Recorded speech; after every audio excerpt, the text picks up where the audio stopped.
తెలంగాణ రాష్ట్రంలో జరుగుతున్నటువంటి పరిణామాలన్నీ కూడా క్షుణ్ణంగా తెలంగాణ ప్రజలందరూ కూడా గమనిస్తా ఉన్నారు మేడం.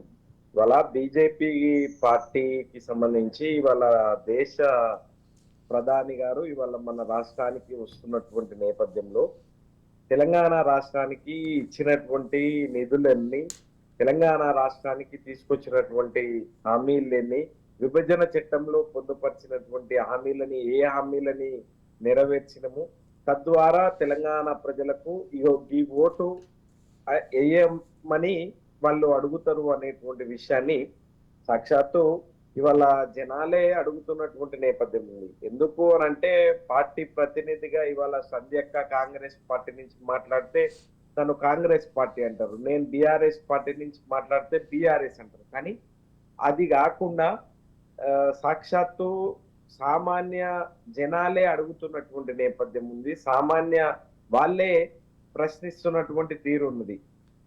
మాది ఇబ్రహీంపట్నం మేడం.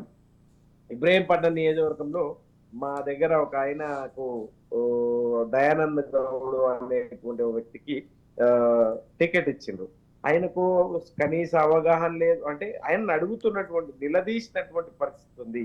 ఇవాళ ఎందుకు నిలదీసిండ్రు, ఏమని మాట్లాడిండ్రు అని అంటే, అసలు మీరు ఓట్లు అడగడానికి కనీసం మీ దగ్గర ఉన్నటువంటి అదేంది, మీరు ఈ రాష్ట్రానికి ఏం చేసిండ్రు అనేటువంటి విషయాన్ని వాళ్ళు అడిగారు.